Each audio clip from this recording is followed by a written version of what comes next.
Hey everyone, welcome back to No Place Like Home, a North and South podcast where we celebrate the magic and power of homemaking. I'm Megan, and this is Mike. Hello. We've been married for 26 years almost. We have 9 kids. We homeschool, we work from home, and we truly love being together at home and 100% believe in the magic and power of homemaking. Yeah. So That's why we're here. how are you, Mike?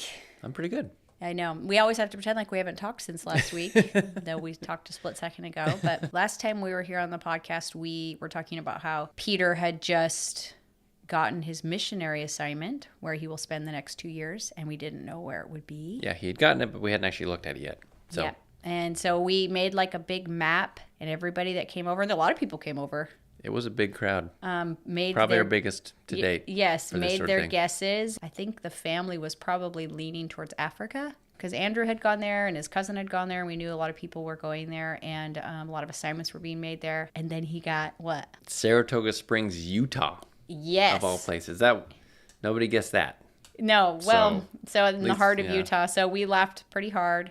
But Peter's really excited. Yeah, he is. He's really excited to go, and he'll leave this summer and be gone for 2 years, which will be hard. If you want to go watch the recording that we did a live for it, and it's fun to watch the reaction of the crowd when you open that, or when he read that off, because everybody just laughed. Yeah, we did all laugh. I'm not sure if that's a good or bad sign about your mission call when people just laugh as a response, but that's what happened. No, yeah, he's really excited, and it'll be great. And he'll get to be literally like 15 minutes from his siblings probably most of the time they're living out there.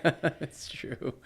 Lots of family I'll just out be there, like, actually. Elijah, Peter needs some new socks. Can you go drop them off at his apartment? You know, that'll be different. That's true. That was a good week. We were happy to do that. We did a little bit more house hunting and should announce one of our plans for the year was to take all of you guys along as we went house hunting in Virginia. But then we found out that we couldn't do that. Yeah.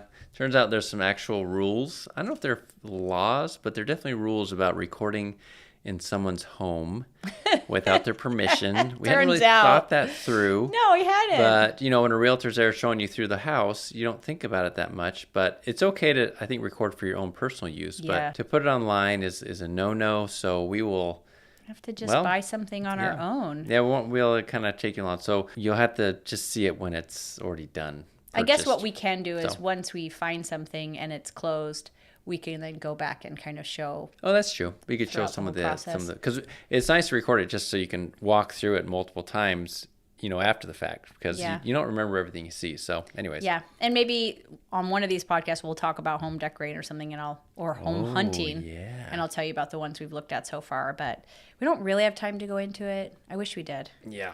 But we will make time in a future episode to go over because we've seen some interesting properties, and we can just talk about that maybe on a dedicated episode. I don't know. We'll Unless see. you guys are like, no thanks. No.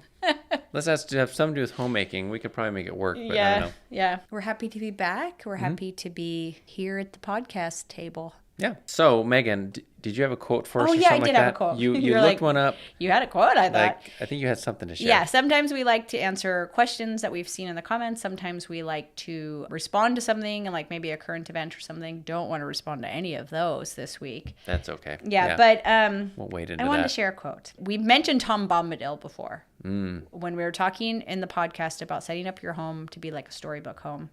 Totally believe in that. Totally love that. It's been a framework that's been really helpful for me. I couldn't remember Goldberry's name, his wife, which is so sexist of me. It's also not a common name. I mean, Tom Goldberry. Bombadil. I don't know why that's a lot easier than Goldberry. He talks a lot more than she does. So once pretty again, sexist. Just kidding. I don't believe that at all. But I honestly love the scenes in it's in the first Lord of the Rings book, The Fellowship of the Ring. They didn't include it in the movie, which is fine because I wouldn't have been happy with it anyways. Right, yeah. Would have ruined it. Don't touch it. But they go to their house and it's perfect. And I have this quote that I have saved about their house. And it says, that house was a perfect house. Whether you liked food or sleep or storytelling or singing or just sitting and thinking best or a pleasant mixture of them all. Merely to be there was a cure for weariness, fear, and sadness. Mm-hmm. And I love that. I love that chapter, I love it so much because it embodies the perfect homemaking. creating that refuge where somebody can come and they are absolutely, it's filled with good food and music, and like there's herbs hanging everywhere, and they have this amazing garden, and they are just so alive and happy to be in their home. They don't care about current events because they've created this amazing Eden, and they are so in love with each other and in love with their home. So they can't be bothered with all the stuff happening outside. Yeah, and they're like, you're welcome to come here and be refreshed. And I just aspire to creating that sort of space for my family and for anybody that comes into our home. I don't feel like there's that many times when I feel like a story really captures the ultimate home. Right. In the well-made home. I talked about it before on our YouTube channel, and if you don't know, we have a YouTube channel about our life and our family. And in one of the episodes, I was talking about how there's so many stories about maidens. That's like, the princess or the young girl who falls in love. That is such a huge story that we tell again and again. Our songs are about maidens. Our movies are about maidens. Our stories are about maidens. We have a few stories about mothers, not that many. And we have almost no good stories about matriarchs, and that's someone who's moved beyond the mother phase and is aging now, but has grown in her wisdom and in her skills. She's powerful and smart and feminine and all of those things. Usually matriarchs in stories are evil, or definitely past their prime. They're not able to really do anything, and like trying to claw their way back, and you're just kind of sad or and pitiful. Or they're just in the background, essentially. Oh, in the background, yeah. But like if they're main characters, they're often like the bad guys or the meddlers. We don't have a lot of great matriarch stories. Goldberry is absolutely, we only have a glimpse of her. Yeah. But she is the ultimate matriarch. She's this adorable, but also incredibly powerful old lady, married to Tom Bombadil. Another home that I love is actually from C.S. Lewis, and you're only there for a little bit, but it's the Beaver's house. Oh, in Lion, the Witch, and the Wardrobe. Yeah, I don't know when the last time you read that was. I think we listened to it as a family on audiobook, but the Beaver's home is just the same sort of thing. It's so cozy, and Mrs. Beaver is so super happy to have them there and to welcome them into her home to restore their spirits. And I just love that. And such a huge part of the home and making the home magical is food. Right. Food is a huge, huge part of that. In both stories, they have delicious smells and delicious things to eat. And always there's like a stew or something offered to people in these spaces, which is a perfect segue into this week's topic, which all of you know because you saw it on the title. I always feel like this drum roll, please. Like I'm going to announce what this week's topic is, but you already saw it. They knew it before we did. It's the title, yeah. So we wanted to talk about how I learned to effectively meal prep and lighten those burdens to the point where I actually really love cooking dinner, and absolutely the method that I have learned to simplify it for me, to make it make sense for me, to make everything leading up to it so much easier, and to make it such a happy thing so that I can do a better job of creating that home that I really want to create for everybody that comes into it. Like tonight we had a guest over to dinner. You're right, we did. I actually love it. I totally love it when the kids say, hey, so-and-so will be here, is coming over. And I'm like, oh, will they be here for dinner? Because I love feeling like I can embody that same magic that I kind of described in both of those stories. Yeah. And it's so important to be able to make dinner as a part of that. Well, it is huge, and that's the thing. We value a meal together pretty highly. That's pretty important. Yeah. But also, I think what we're going to talk about today makes it so that it can be a high-value event or whatever you want to call it, but you can get to the point where it doesn't require all your bandwidth and all your energy every day to get that done. You can achieve that without it being a huge production every time. Yeah, and I feel like so much of social media and Instagram specifically is just the performance to make it to compete, that everything in your home is so that you can show that you are stylish or successful or just really, really good at what you do. And that's very high pressure. And so I don't want it to be like that. Yeah. I want this to be that I feel like I have been able to unlock almost the ancient wisdom of our mothers and how they did things and how we've been doing. I was doing it wrong for literal decades, and it was causing so much stress. And so I had this desire to create something, but it felt, in order to do so, was so draining for me. was so hard for me that it was unachievable or it required all of me. Right. And it was very frustrating. And you were kind of frazzled by the end, yes. or just couldn't really enjoy it. And so I wanted to share with you today what I have discovered over the last several years that has just literally changed everything for me when it comes to this. Not only so that I achieve, I hope, that magic a lot of the time, but I do it in a way that is restoring for me and not draining. I guess what we should do is go back a little bit to my experience, which I think is a common experience. If reels can, reveal any truth to us, I think we all feel this. Yeah, reels and TikTok and all that kind of stuff. Feel the grind of daily meal prep and like, oh my gosh, we have to have dinner again. I remember so often saying that to you. Like, oh, it never ends. Every day I have to make dinner. And I tried so many methods. I'm all about, like, if there's a book or a method that can help me from the beginning, was trying to figure out how to make dinner. First of all, cook. I didn't know how to cook at all when we got married. I was only 20 years old when Mike and I got married, and I didn't know how to cook at all. I had just been notoriously bad at it growing up. And then I was a college girl. So, I was eating frozen burritos and canned pasta sauce for $1 a can. Like literally canned. In a can, not in a jar. Yeah, in a can. It was $1 at Food for Less. Yeah, Well. I was like, sweet. So I ate a lot of that sort of thing. So when we got married, I wanted to make that one of the things I did in our relationship. Like I wanted to be the one to do it. But I had zero skills. And so I spent so much time just trying to learn how to cut and cook meat, how to do those things. It was very taxing. It was very overwhelming. I have memories of month-long calendars I would draw out, or you print out a blank calendar and trying to fill in meals, a school lunch cafeteria menu or something. Yeah, you're right. It was so stressful. And it was so another thing, and I actually talked about this on the channel before, like the grocery shopping was stressful. It's like you have this big long list of ingredients and you're just like walking around trying to pick all of those things up. Because you're working off a recipe and like, here's what I need to get. Yes. And so it's like, man, if I don't mind making it. I wish somebody else could do the grocery shopping for me or making the list for me. And I feel like we're just going back and forth all the time. Yeah. That is definitely, I'm just realizing this. That has come down a ton since I changed how I do things. Do you realize that?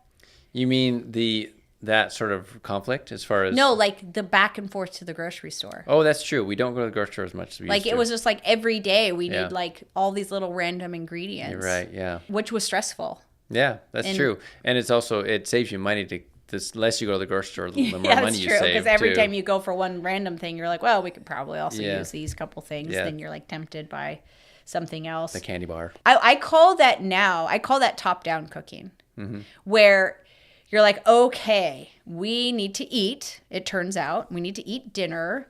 And so what do we like to eat? And you're sitting there like, or at least this is how it was for me. Okay, we like tacos. Yeah. So you're like, okay. That's always a true statement. Yeah, that is always a true statement for us. Tacos.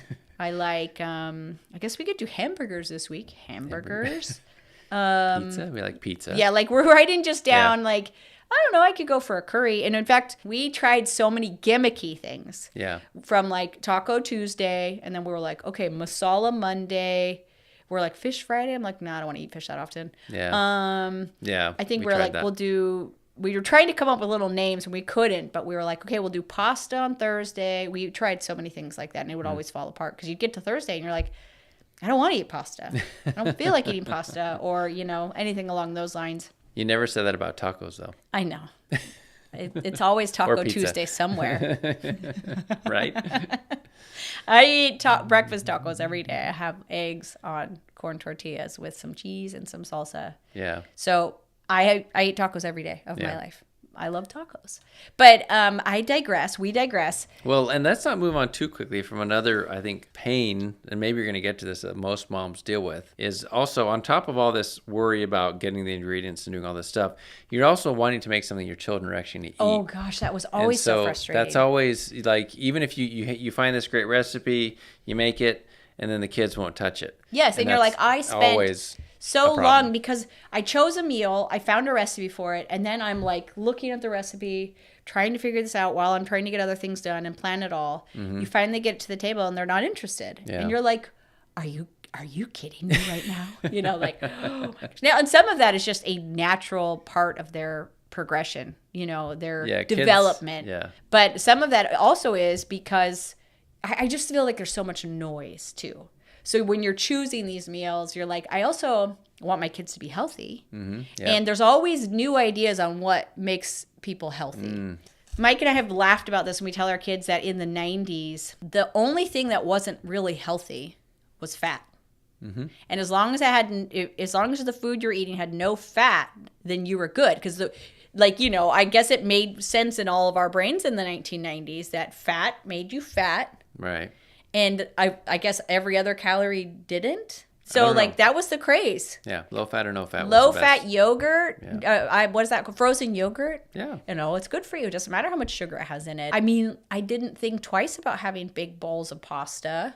Right. Endless toast. Yeah. I remember one of my friends telling me, she's like, yesterday I got home from school and I made myself some toast. And it was so good. I made another one. And I made another one till I had made 7 pieces of toast. I think our boys actually do that sometimes. No. So what a wild time to be living when sugar's fine. You just can't have any fat. And so when I got to college, my favorite food was, I can't believe it's not butter spray. I put that on everything. Who knows what it was? Is that a food? That was to me. It was like I had 3 food categories when I got to college. Minute rice, I can't believe it's not butter spray, and white bread. Yeah. That's all I ate. And so it's always changing. And as a mom, I have gone through all of these food, I don't know what you even call them, fads. Yeah, food. Where you're trying to okay, I guess we should be eating kale. I never had heard of kale. Yeah. I mean, you were missing out all growing up. We never heard of kale. Yeah. Growing up. Just iceberg lettuce. Yeah, you're right. Romaine, maybe. No romaine. It was just iceberg. Yeah. Maybe some cabbage. Iceberg is the best. Yeah, iceberg. That on a taco with some ground beef. You're right. And a hard taco shell. Yeah, hard taco shell. These are our war stories for our children. Well, I mean, and they still have those, but we just don't. We think they're delicious. They're good. But every kid in America was eating hard-shelled tacos with ground beef and cheese, iceberg lettuce and pace picante sauce. Of course, it was the best. That was a standard American diet in the 1990s, I promise you. It's always changing, and so suddenly I'm trying with this now. Yeah, and I was trying to make chickpea kale curry for the kids because that's way better than a chicken curry. Right. And we're drinking chocolate soy milk with our breakfast because soy milk is better than regular milk. And these are not true statements, by the way. No, I know. I was trying to think of things that I don't believe anymore. But we've gone through so many in the 25 years of parenting and trying to cook dinner for my family, so many different belief systems about food. And that's very stressful if you're trying to learn how to cook, if you're trying to grocery shop and meal plan. It's always changing. And you could almost say it's not a bug, it's a feature because it makes you buy new products all of the time. Oh, that's true. Yeah. It's kind of like, oh, you thought you knew this, but you didn't. And guess what? We just happened to sell this thing. Mm-hmm. Or you actually have to get our cookbook, or you have to get our new book on how to completely revolutionize the way that you eat. And it just so happens that we make in our factory that exact type of food. Wow, how did that happen? That's exciting. I went on that, I guess, merry-go-round for years, and it was exhausting. And I guess it was, I don't know how many years ago, maybe 5 or 6 years ago, you hit your 40s, you hear another new way of eating. You're like, I've heard that exact phrase so many times now. That I don't know anymore. And I know what it was that broke me. I'm gonna probably get some comments on this, but I think one of our kids told us, did you know that brown rice is not any better for you than white rice? And it's like, what are you talking about? That's just so established. It's way better for you. It's brown rice is healthy. And you go to because it's brown. Yeah, you go to one of the restaurants, you're like, do you want brown or white rice? Notice nobody sells brown rice anymore. It's true. Nobody. You don't really have that. That was a fad. At least not. But you're like, well, I want white rice, but I guess I will punish myself and get the brown rice and chew through that. And so they laid out the details of why, and then I looked further into it, and I actually agree. Brown rice does have more fiber in it, and it does have more nutrients, but none of those nutrients are available to you because you can't digest them. They're tied up in like is it called the endosperm or something of the grain that's on the outside. So they just move on through you and you don't. They just move on through you. And so, yes, that is great for fiber, but if you get your fiber from somewhere else, you can just go ahead and enjoy that white rice again. And it took me exactly 1 second Thanks, kids. to say I will never eat brown rice again then, if that's true. And I think that was part of it, and recognizing some different things about protein and carbs in my life. And as soon as I did that, I started to actually kind of deconstruct all of the things I had heard, which this does relate, because I started to realize that I believe, still to this day, that meat and potatoes are actually pretty good for you. Yes. Michael, you were whispering into my ear for Megan to say that. Oh, yeah. And another part of it, I had a mom ask me like 5 years ago. She's a friend and a fellow homeschooler, and she meets with a homeschool co-op that we gave up years ago because it's just... We're not good at staying with co-ops. No, we're not good with staying with co-ops. But we're she said... free spirits. That's right. Here. Wild and free. Mm-hmm.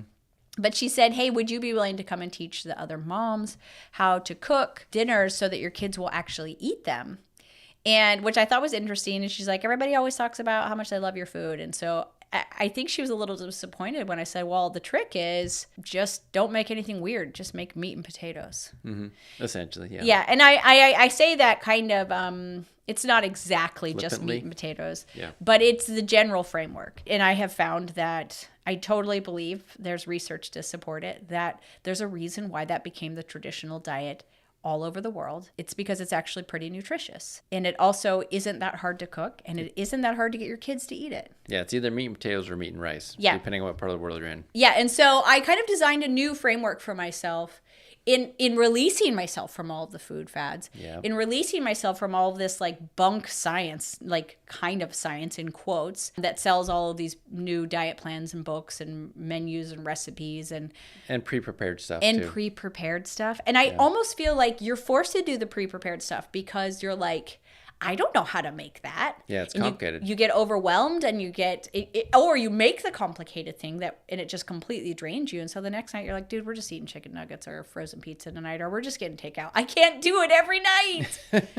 It's so overwhelming.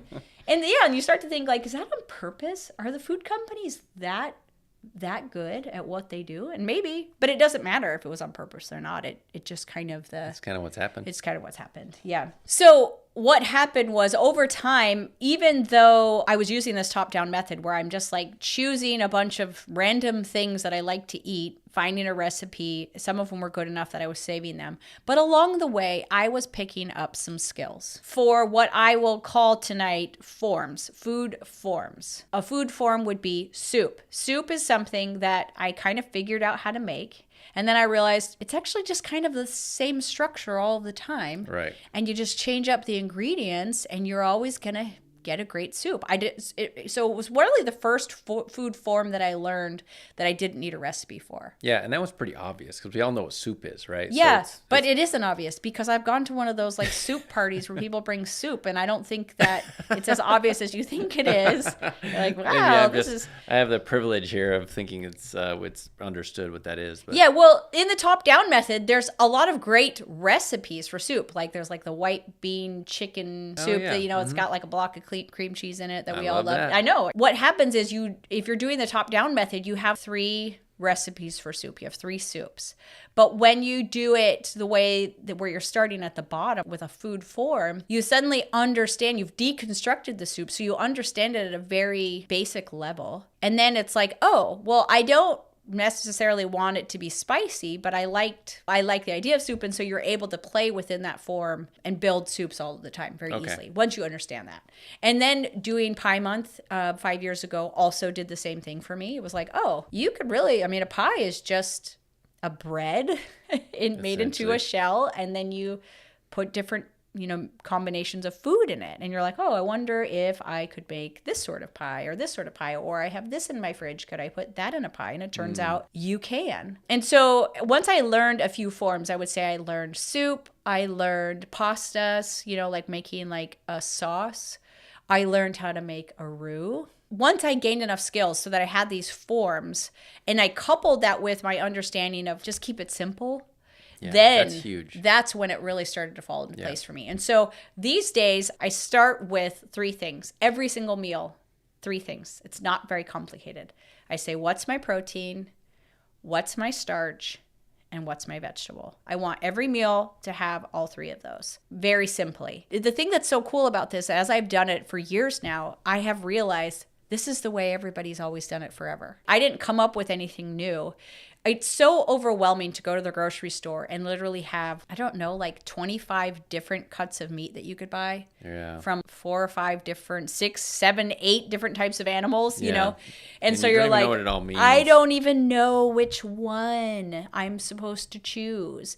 And it's every time you go to the grocery store, it's over and over and over again. And that overload can be so draining. That is such an unnatural thing. And that's part of why it's draining. Your great grandmother did not have a grocery store that every week was stocked with the exact same 25 cuts of meat. Yeah. She might have had a butcher shop, maybe, that she went to, but it would be, this is what we're like. I didn't realize, but even butchering has seasons. You don't butcher every animal all year long. Yeah. And so it would have been what is available right now. And I will use that. That's what I'm going to base my menu on, is that.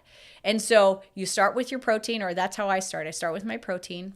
And we keep it pretty simple, too. I think to answer that question, we don't go for all the sort of fancy cuts of meat, really. And I think, as you explain this, everybody has to understand or decide what they like and what they don't want. What they're comfortable in. But we keep that pretty simple as far as the meat goes. And that helps me. And it also saves money. I get to know those cuts of meat really well, how they will respond, how I can use them, what it will take. And so for us, that is typically chicken thighs, because they're just so good and they're very affordable. And we often will if we get pork, we either get pork butt. Or pork shoulder, depending on how you... Oh, is that right? Pork shoulder is pork butt, but just depends on how they label it. Yeah, and it might be a little bit different, but it's essentially the same thing. And then every once in a while we'll do pork tenderloins. Right. And then, because both of them are very reasonably priced. Mm-hmm.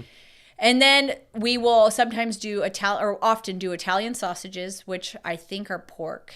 It doesn't really matter. If they're a good sausage, they're a good sausage. And then if we're feeling fancy, and if it isn't 2021, we'll do beef. And maybe we'll do, obviously ground beef, but we'll also do like a stew meat or a roast. And every once in a while, for a special occasion, we'll get a brisket. Yeah, that's about the world we'll live in. We live within those proteins. Yeah, every once in a while, we'll get some bratwurst. We have a meal we do with those if they show up at Costco. Yeah. And we do most of our shopping at Costco still, even though our family size at home is getting smaller. It still works for us. We still have 6 kids at home. Let's not forget that. Yeah, you're right. We say it's smaller. We still have 6 kids at home. That's how I start. And so it's kind of like I go to the market. I know I'm going to be rotating through those 4 things. I'm going to determine based on price and based on what we had last week. And so I'm not necessarily buying seasonally, but I'm not just going and anything might be available. It's going like, we're going to stick in these. It simplifies my life quite a bit. Yeah. You really don't have to try everything. You don't have to buy shrimp. You don't have to do fish. You don't have to do, unless those are super simple to. And that's, as a mom and as the homemaker, you can choose to get really proficient at what you get really proficient at. And that will help so much too. Okay, so I start with that, and that's kind of like the center of my meal planning. Is I know that those are the meats I'm going to that I'm going to buy. Now my starches. So stick with me here. Starch is potatoes, sweet potatoes, rice, pasta, or bread. Is that right? Am I leaving anything out? Sounds like pretty much what we eat. Yeah. So we just rotate between bread those. in some different varieties, but bread. And sweet potatoes is much less often, but that's kind of like our rotator to keep it interesting. I love sweet potatoes, but it's really often are we gonna have potatoes or rice tonight? And yeah, that's true. And you're like, oh, that sounds really boring, but it's not boring because we're not done yet. Yeah, there's a lot more into it. And then I want to have a vegetable at every meal. Not only because of health or nutrition, but also I just think that they're delicious and they add a lot of flavor and complexity to a meal. And so that might be tomatoes, that might be broccoli, that might be green beans, that might be some sort of greens. I actually do like kale. I know we made fun of kale earlier, but I do actually really like kale. Really hard on kale around here, but we like it. And so that's it. Carrots. I forgot to mention carrots. Oh, yeah. I don't count carrots as a starch because I don't want to. Because I want them to count as my vegetable. You make up the rules. Yeah, I do. I make up these rules. And I think carrots are delicious. And so that's all I buy. And I make sure that my pantry is stocked with those things. So bread would also include anything that it might take to make bread, right? Like flour. Yeah, because the bulk of our bread is homemade. Yeah. And I have my reasons for that. And I have been able to work that in as I've simplified this process. Okay, so we have our center. Think of it like your little hub. It's your protein, your starch, your vegetable. Every meal. Now we move on to the forms. So I mentioned the form of soup. And I mentioned the form of pie. Mm-hmm. But I have decided on 6 forms. I actually came up with a name for this because names. I wanted you to have something that you could just call it. I wanted to call it that too because names are fun. My favorite thing to do in elementary school was start clubs and give it a name. But I wanted to have a name to understand the framework, but also to help it be really clear in your brain that this is something that people have been doing forever. That really in the abundance that we live in now and the supermarket framework of our lives, we have probably forgotten this with so much availability to so many different products and to the amazing gift it is to have an understanding of all these different cuisines. Mm-hmm. Like our great-great-grandmothers didn't really eat tacos. And that's sad. That is sad. I feel bad for them. Well, and probably, unless you're from a Latin American country, I don't want to say that, but right. Our great-grandmothers didn't. And our great-grandmothers probably also didn't eat curry, which is also sad. In opening up the world's cuisines, which is so amazing, and I love it, and all the different spices and things that are available to us, we've almost lost what was such a basic understanding of how to get dinner on the table every night. And all of the forms in doing so. So now like I said, I used to do this too. And I think it's very common now to start from the top down. We started a recipe. We go and buy a bunch of ingredients. We often have never worked with those ingredients or we won't work with them again for months. And so they get bad in the fridge or you just have all these random jars in the door of your fridge. I totally understand this, right? And it's very stressful. It's not easy. And it's like almost like jumbled in your brain because you're like, okay. Or you have to go to we eat the same things all the time. Exactly. Yeah, we're gonna have which the is same very recipes boring. every time. Yes. And so your grannies didn't have the opportunity to get all of those things. So they had to learn the forms really well. And then they had to just understand those forms so well that whatever was available to them in that center of, starches and meats and vegetables, they could apply and make dinner out of it. And that may sound stressful because you do have to learn those forms. But once you learn these forms, then you can always make dinner. You could make it from whatever's in the pantry. Yeah, this is what allows you to kind of look in your refrigerator or pantry and come up with something because you know the sort of the base layer to start with. Yes, and it's so easy to do it every day, Yeah. again and again and again, instead of the overwhelm. And so I am going to call it everyday cookery, that you just know how to do it. Hashtag everyday cookery, Everyday trademark, cookery. Okay. Copyright. So these it's actually 7 forms. Now, they're not perfect, but I'm going to shove every food into one of these 7 forms because it's just the idea of it. So we have soup, we have pie, we have a casserole, we have a sauce. So that would be like a beef stroganoff would be a sauce. Yeah. We have a roast, which is where you're taking a large protein, big hunk of meat, and putting it in the oven with vegetables and starches and things. Then we have a wrap, and I'm going to wrap a bunch of things into there. Right, yeah. Sandwiches, tacos. Have I mentioned tacos tonight? Yeah, I'm not that's sure the if word I've of the day, mentioned tacos. Empanadas, hand pies would not be a pie. Those would be a wrap. Hot dogs. Hot dogs. You're right. Does that fit into this somewhere? Yes, hot dogs. Absolutely. Can we become good at making hot dogs? And then the final category I'm going to call a hash. You might be like, a hash? That's just like potatoes and what is that stuff called? Corned beef hash. You get, you get it in a can. Oh my gosh, when I was a kid, I loved that stuff. And so we recently went and bought some. Like a few years ago. It was a little while ago. It was not as good as I remembered, by the way. But I still think corned beef hash have done well. I think the quality just went down. It was probably better when you were a kid. You're right. It has to have been.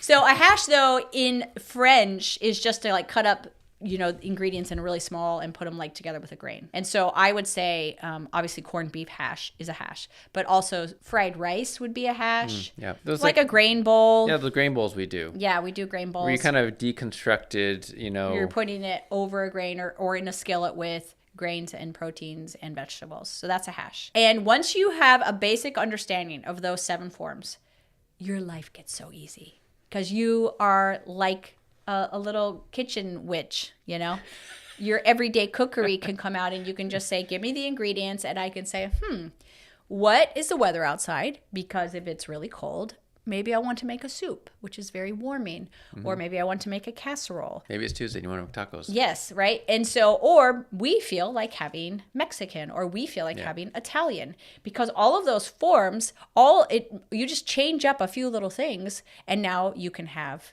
a Mexican pie, because you got tamale pie. And so instead of making your crust out of flour, you're going to make it out of corn. And you're going to be putting different spices in there. And maybe your vegetable, instead of being carrots, is going to be tomatoes. So tonight, I made pasta. Yes. I made my spaghetti sauce. And I was thinking about the forms and how so tonight my protein was Italian sausage. But I decided we hadn't had spaghetti in a while. And I know it's a crowd pleaser. And so I thought, okay, I'm going to take this Italian sausage and I'm going to take tomatoes and onions and carrots. I use carrots in my sauce and some garlic. So those are my vegetables, and I'm going to make those into a sauce. And then for my grain, I'm going to put them on top of some pasta. That's very basic. But let's talk about how I could use very similar ingredients in a different form. If it were really cold, I often will take all of those same ingredients, except I'm going to throw out the spaghetti, and I'm going to put in potatoes for my starch, and I'm going to add more liquid, and that's going to become soup. Yeah. Like a minestrone soup. I could also add in some beans, if I want to do that. This guy doesn't like me adding beans in because he doesn't like to be musical. I like how they taste. Again, I just don't like the He's just gotten too old. Results. He's too old and grumpy. He's like, no more beans. I can't put up with that do anymore. Beans anymore. Yeah. And I don't think anyone wants to do that either. So. And then if I wanted to make it a casserole, I could have taken my Italian sausage, browned it just like I normally do, had some leftover rice, and I could have put the tomatoes and the Italian sausage in with some creamy sauce and some cheese in with the rice and baked in the oven with some cheese on top. We could have had a pie. We actually have a pie that we have made where I cook the sausage. I put in some Romano cheese inside of a bread shell. It's almost like a calzone. Uh-huh. So that could be a pie, yummy, or it could go for a wrap. I'm getting hungry again now. Yeah. Or you can just make the Italian sausage. We just cook that. Yep. And then we eat it next to some roasted carrots and a baked potato. And so these are your different forms, right? I would call that a roast. I'm going to throw in just cooking the meat straight up. If it's a roast. all on its own, essentially. Yeah. What that does is it keeps my life simple because I just know, and you don't have to know all 7 forms is the thing. I don't have to know how to make a hash or a casserole. But if I know enough forms, because mostly the form I'm making, I don't make dinner pies that often. Mm-hmm. I do make soup, and I do make sauces, and I do make casseroles, and I do make roasts, right? Right. So if you have 3 of them and you have your proteins and you kind of change them up, but not too much, you are able to just go into the kitchen and through a few changes in spices, totally change up the meal. It's always nutritious. You really get an understanding of those things, so you get really proficient at it. Mm-hmm. And you start to just have an intuitive understanding of what you're going to do and what time you need to be in the kitchen. Because that's the other thing that's so stressful. You're looking at that recipe like, okay. And then how long is this? Okay. It says 2 hours before. And then you're like, oh, too late. I was supposed to start this 2 hours ago, so I guess we're having something else for dinner tonight. Yeah, that's true. That's a hard realization. Yeah, and so or we're going out tonight. Yeah. Because I will say this is another upshot. We don't go out to eat nearly as much as we used to. We don't have the need to because it's not such a burden on me anymore. Yeah. And I also, here's another thing. I've gotten so comfortable working in those forms that I don't waste a lot of food either. Because, for instance, we had roasted green beans last night as our vegetable. And then I have leftover green beans. I can easily, and I will throw them into a hash, like a stir fry. I will throw them into a soup. I will throw them into a casserole, just chop them up small and throw them into my casserole. I don't have these wasted things anymore. I'm also not just buying an ingredient that I'm going to use a little bit of and never again. I really have streamlined my pantry. Yeah, that's true. And so when we're going to the store, I'm not buying ingredients from the top down. I'm just restocking my pantry every week. Of ingredients you know you're going to use, and then you know what to do with if there's extras. Yes.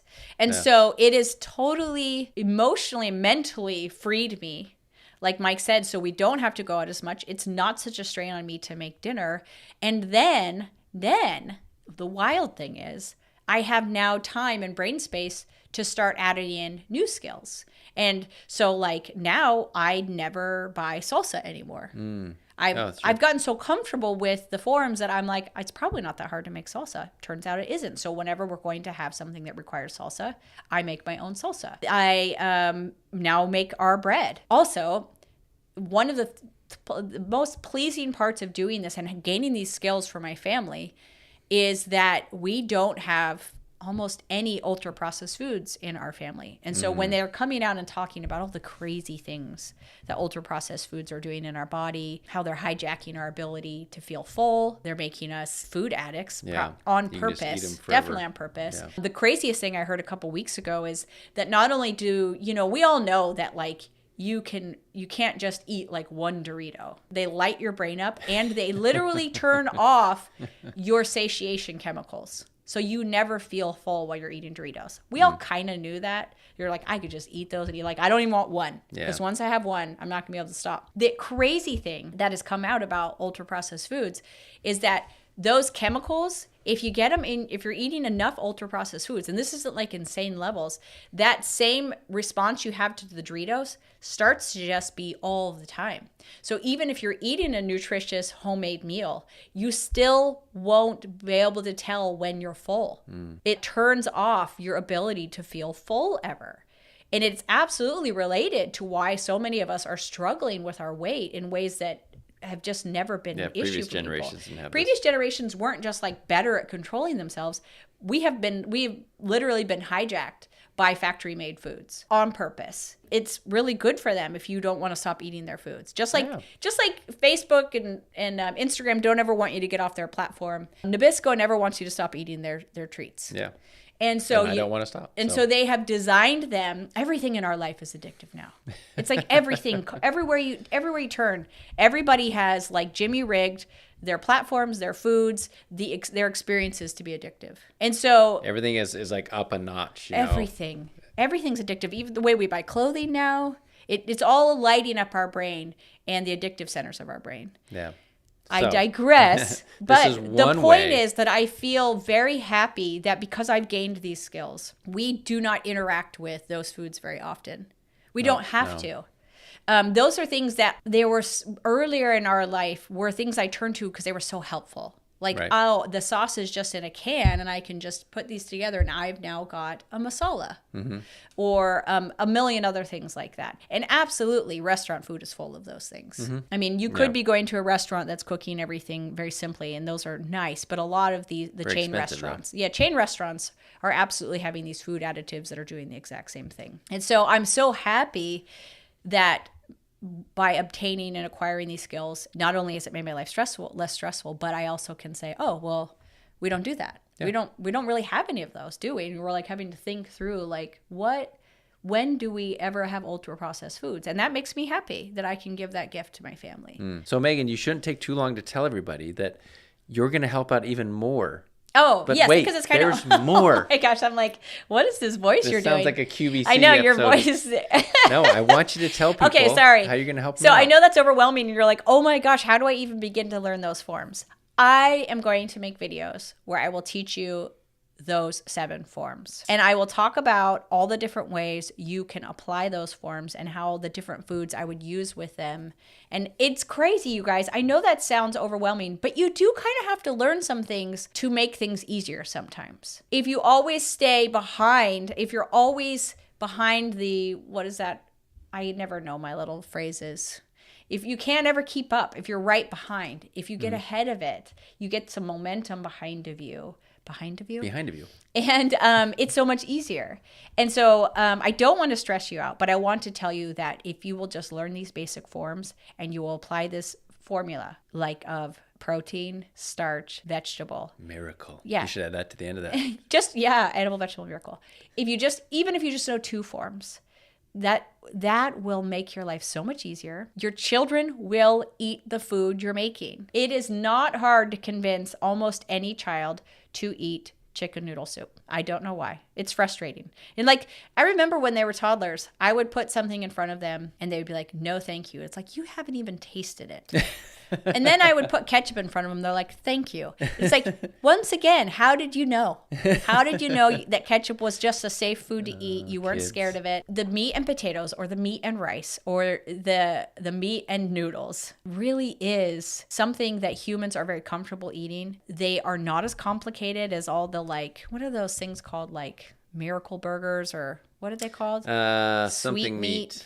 You mean the Beyond Burger Beyond thing? Burgers. Yeah. Suddenly they're like, oh, you shouldn't be eating animal meat. But conveniently, all of the organizations that are telling you that, conveniently, we have something you should eat. And it's the craziest, longest list of ingredients you've never heard of and that no humans have ever eaten. But this is better for you. And I just don't believe it anymore. And I have found that it's that complicated information that's always pouring into our lives.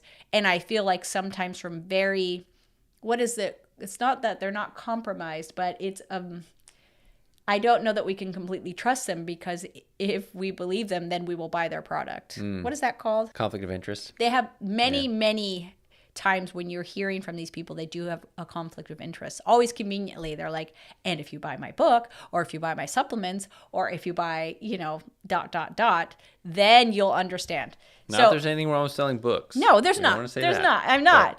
I think that I have slowed down a little bit, and I've gone back to a little bit more traditional framework for eating, and it has made my life easier. It has made our food better. Totally. And I think Such we good are food. also healthier for it. We're healthier for it. I feel healthy. I don't feel like when I was making all of the crazy chickpea curries and definitely not. the goji berry smoothies and a million other things that I think we're healthier now. No, I feel so much better these days. Oh, another protein I didn't list was eggs. We also have a lot of eggs. Yeah, that's true. So I will talk more about it, but I'm going to make videos where I teach you the basic forms and how simple they are. And once you understand them, your life's going to get easier, and your dinners are going to get eaten.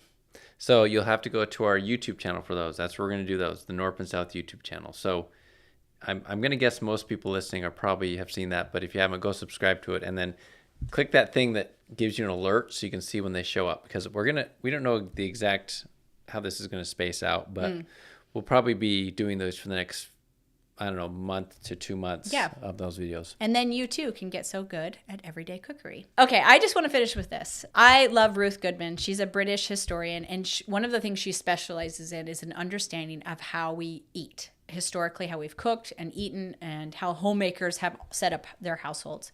And I was watching recently a video she did talking about porridge, and how we all know that the middle and lower classes were always eating porridge. Mm-hmm. And if you look in their little journals or historic reports, they're always eating porridge. And she's like, that sounds depressing. I think all of us... I assumed it's some sort of oatmeal kind of thing. Yes. That's what I always thought. Yes, that it was just that they ate literally the same thing every night, bread and porridge, for their entire lives. But she goes through how porridge is a form. Okay. And why don't you have it on the thing here then, Meg? Porridge, you're right. Yeah, add porridge. It's soup. Okay. Porridge is a form, and it did often have oats in it because oats were highly available and highly nutritious. But she said they were constantly changing the ingredients in this porridge. So a porridge you might have tonight, you would have a completely different porridge 2 weeks from now. Vegetables were changing seasonally. Your herbs and spices were changing seasonally. Your grains were changing seasonally. So sometimes it wasn't oats. Sometimes it would be rice, or sometimes it would be millet or wheat berries. But also your meats were changing. Sometimes your porridge would have had fish in it. Sometimes it would have had a lot of cheese in it, because I didn't even realize that dairy has a season. You're not having a lot of cream and butter at certain times of year. Other times of year, you're like drowning in cream and butter. Yeah. And other times of year, sounds fun. Yeah. Other times of year, you had a lot of cheese.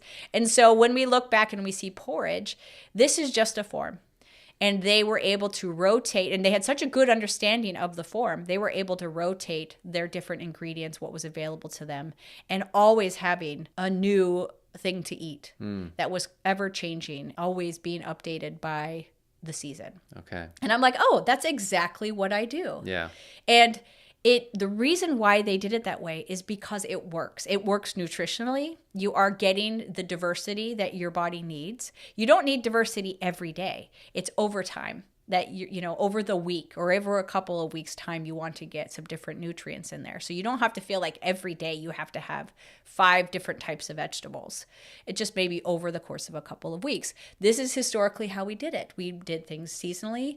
It changed that way, but also it was easier, because even though maybe you think that these women weren't working in an office job and leaving home, they were working all day at home. They didn't have time to pore over a recipe and try new methods. They had other things. They had other things. They were working constantly. And I want to do a whole podcast on working mothers, and is it okay for mothers to work? My answer is mothers have always worked. And I would love to unpack that and talk about that and how it's changed, and sometimes for the better and sometimes not for the better. But that means is they didn't have time to stress about meal planning and grocery shopping. And so they learned these forms, and then they applied that knowledge again and again and again. And those porridges probably got really good in some of those homes. They probably got to the sort of dreamy that we started with Tom Bombadil and with Mrs. Beaver. When you came in, it smelled delicious. She really had figured out her craft and her art, and their home was better for it. Yeah. So I would love to share that with you. I would love to share with you the things that I've learned. I'm sure that some of you are like, oh yeah, this is absolutely what I do. Maybe some of you are already doing everyday cookery and you just didn't even realize it. Like, you're right. It took us a while to wait a minute. That's what I'm doing. Yeah. And then to do it with more intention. So I hope I can help you do it with more intention. I'm sure some of you will even comment and say, oh, my grandma did that. She, when she had this, she would make this and make this. And so I would love to talk more about it. I can't wait to teach you more about those forms. And I can't wait to not only lift burdens for you and make it less complicated, but also that it will be something that you start to feel joyous about, that you start to feel like you master, and then you make things that people really want to eat, that people love to eat, and that you will fill your home with that magic and that power that great homemaking can do. So I'm excited about that. Yeah, that's great. Thanks for coming along. Thanks for listening. Thanks for commenting. Thanks for your questions. Absolutely keep sending them in. We have some pinned questions and topics that are up and coming from some of you, but keep them coming. Yeah, and if you have questions, a good way is email us. Email us to contact@norpensouth.com with your questions. We like to respond to questions, so send them there. They can get lost in the comments sometimes. So that's true too. Yeah. But thank you so much, and can't wait to see you in the kitchen. Bye. Bye.